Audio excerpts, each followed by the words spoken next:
이제 많은 분들이 아침 올리브오일과 레몬즙이 몸에 좋다는 건 알고 계셔요. 그런데 이걸 공복에 먹어야만 하고 그렇지 않으면 효과가 없다고 생각하시는 분들도 많은데요. 사실 공복에 먹는 것과 아침 식사와 함께 먹는 거 둘 사이에 각각 장단점이 있거든요. 그래서 오늘 영상에선 이 식사 중 올레샷과 공복 올레샷 둘 사이의 장단점과 가장 큰 차이점에 대해서 말씀드려 볼게요.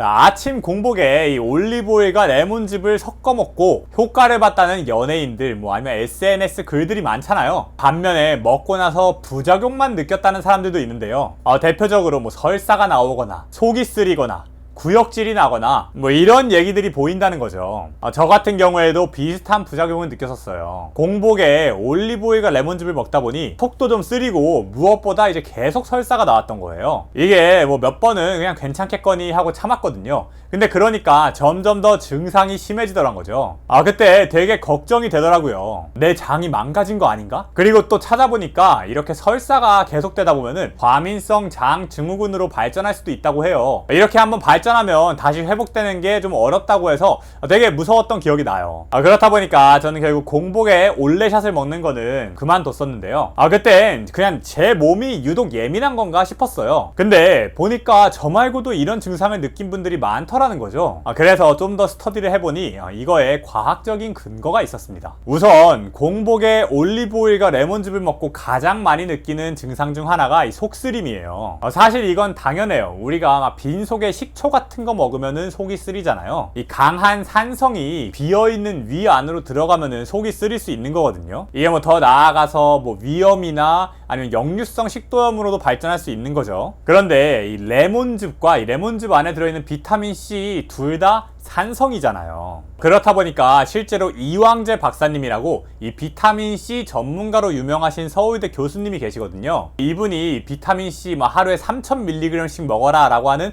약간 비타민C 전도사 같은 분이에요. 근데 이런 분도 말씀하시길 공복에 비타민C를 먹으면 산성 때문에 속이 불편할 수 있다. 그러면서 제일 좋은 비타민C 섭취 방법이 식사 전에 먹는 것도 아니고 식사한 후에 먹는 것도 아니고 식사 중간에 같이 먹는 게 제일 좋다라고 말씀하셨어요. 그러니까 결국에는 이런 비타민C 전문가도 공복에 레몬즙을 먹는 걸 아주 추천하진 않는다는 거죠. 이뿐이 아니에요. 올리브오일도 빈속에 먹으면 또 부작용이 있을 수 있거든요. 바로 장 트러블을 유발할 수 있다는 거예요. 사실 우리가 올리브오일이 장 건강에 좋다는 건 엄청 많이 알고 있잖아요. 그래서 장내 유익균들의 먹이가 돼서 유산균을 좋게 해주고 또 약간 장의 윤활유 역할을 해줘서 변비도 개선해준다 이러는데요. 근데 문제는 공복에 많은 양을 마셨을 때입니다. 사실 이 지방이라는 건 이 소화 과정이 좀 복잡해요. 일단 우리 몸에 들어오고 나면 이 소장 안에서 담즙산과 췌장 효소의 도움을 받아서 보통 소화되고 흡수되는데요. 문제는 아침 공복에 올리브오일을 먹으면 빈속에 너무 많은 양의 기름이 한 번에 들어온다는 거죠. 이때는 이 소장이 준비 운동이 안 되어 있는 상태이기도 하고 올리브오일은 액체잖아요. 그러다 보니까 순식간에 소장을 지나서 대장까지 넘어갈 수도 있는 거예요. 그러면 이 지방이 다 흡수되지 못한 채로 대장으로 넘어간다는 거죠. 결국엔 대장에서라도 이 지방을 흡수하고 분해해야 하는데 이 과정에서 대장으로 우리 몸의 수분을 끌어당긴다고 해요. 결국 이게 이 설사를 유발하게 되는 겁니다. 그러다 보니까 사실 다음과 같은 세 가지 증상을 갖고 있는 분들은 아침 공복에 올리브오일과 레몬즙을 먹는 건 좀 추천하지 않는다고 해요. 첫 번째로 원래부터 위염이 있거나 속쓰림이 있는 분들, 두 번째로 과민성 장 증후군이 있거나 설사, 물근변을 자주 보시는 분들, 세 번째로 레몬과 올리브오일을 아침 공복에 먹었을 때 저처럼 약간 부작용을 느끼고 속쓰림이나 설사 같은 걸 느끼신 분들, 이런 분들은 아침 공복보다 훨씬 더 안전한 선택지를 선택하시는 게 좋습니다. 바로 식사 중간에 올리브오일과 레몬즙을 곁들여 먹는 거죠. 이게 아까 얘기했듯이 비타민C 전문가인 이왕재 박사님도 비타민C를 식사 중간에 함께 섭취하는 게 흡수율도 제일 좋고 위장에 부담도 덜 간다고 하셨죠. 또 브라이언 존슨이라는 일전에 제 채널에서 소개했던 억만장자도 있는데요. 이 사람이 이제 건강에 매년 20억에서 30억씩 쓴다고 하는 정말 건강에 미친 사람이에요. 이분도 올리브오일을 정말 최고의 음식이라고 얘기하면서 먹는데 공복이 아니라 식사와 곁들여서 먹는다고 하더라고요. 또 먹는 양도 막 너무 많지는 않게 하루에 한 50ml 정도로 제한을 한다고 해요. 그래서 15ml 한 스푼씩 한 3번 정도에 나눠서 먹는다고 합니다. 마지막으로 이제 노화의 종말로 유명한 데이비드 싱클레어 박사님, 하버드 교수님이죠. 이분도 마찬가지로 얘기하셨어요. 아침에 요거트와 올리브오일을 좀 섞어서 먹는 경우가 많다고 하십니다. 결국엔 약간 식사 중간에 먹는 느낌으로 하는 거죠. 이게 사실 공복 올리브오일이 더 효과가 좋다라고 말씀하시는 분들의 근거는 몇 가지가 있어요. 첫 번째로 이 올리브오일 안에 폴리페놀이라는 좋은 성분들이 있는데 이게 공복에 먹었을 때 더 흡수가 잘 된다. 두 번째로 올리브오일에 올레산이라는 이 포만감을 유도하는 물질이 있거든요.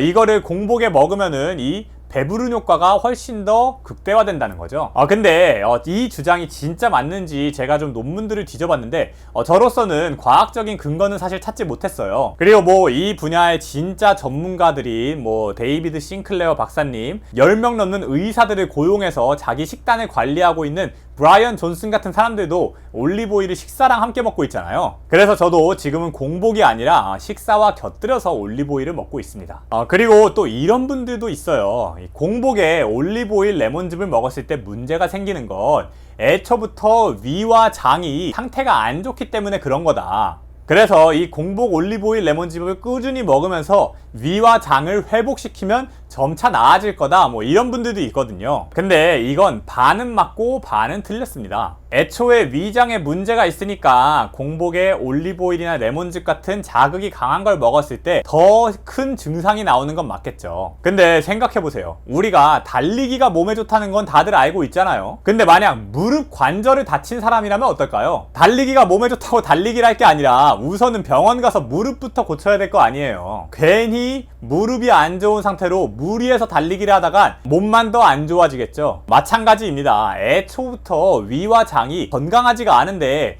무리해서 자극적인 공복 올리브오일과 레몬즙을 먹을 필요가 없다는 거예요. 그런 위장의 문제가 해결되고 나서 공복 올리브오일과 레몬즙을 시도를 해보거나 아니면 다른 전문가들이 그러듯이 애초부터 안전하게 식사 중간에 곁들여서 먹는 게 훨씬 더 나은 선택지일 수 있다는 겁니다. 자, 그래서 오늘 내용 한번 정리해 볼게요. 첫 번째, 공복 올리브오일과 레몬즙은 위와 장에 부담을 줄 수가 있다. 레몬즙은 산성이 강해서 빈속에 들어오면은 위염이나 속쓰림을 유발할 수 있고, 올리브오일의 지방은 소화가 되려면은 조금 복잡한 과정을 거치는데 공복에 먹으면 소화가 안 된 채로 대장에 내려가서 물을 끌어당겨서 설사를 유발할 수가 있다. 두 번째, 그래서 애초부터 위에 염증이 있거나 속쓰림이 심한 분들, 혹은 과민성 장 증후군이 있거나 설사가 있는 분들, 마지막으로 공복에 올리브오일과 레몬즙을 먹었다가 부작용을 겪은 분들은 이걸 그만두는 게 낫다. 세 번째, 그러면 다른 전문가들은 어떻게 먹느냐? 하버드대의 데이비드 싱클레어 교수님은 요거트와 섞어서 올리브오일을 먹고, 매년 건강에 20-30억을 쓰는 브라이언 존슨은 식사와 올리브오일을 곁들여 먹는다. 그리고 비타민C 전문가인 이왕재 교수님도 식사 도중에 비타민C를 먹는 걸 가장 추천하셨다. 이렇게 말씀을 드리고요. 사실 뭐 건강에 대해서 요새 워낙에 관심들이 많다 보니까 뭐 이런 게 좋더라 저런 게 좋더라 이런 얘기들이 정말 많은 것 같아요. 그런데 사실 제가 이번에 느낀 게 막상 막 좀 깊게 파고들다 보면은 막 엄청난 과학적 근거가 없는 경우도 좀 있더라는 거죠. 이 올리브오일 자체가 몸에 좋은 슈퍼푸드라는 거는 정말 많은 전문가들이 인정한 건데요. 하지만 뭐 공복에 먹는 게 좋으냐에 대해서는 사실 뭐 연구 결과가 그렇게 많지는 않더라고요. 물론 뭐 그럼에도 불구하고 내가 공복에 이것들을 먹어봤는데 효과가 좋아, 나는 좋아 이러면은 그냥 따라 하시면 됩니다. 근데 굳이 내 몸이 좋지 않은 신호들을 보내는데도 막 무리해서 할 필요는 없는 것 같아요. 네, 그래서 오늘 영상은 이렇게 마무리를 하고요.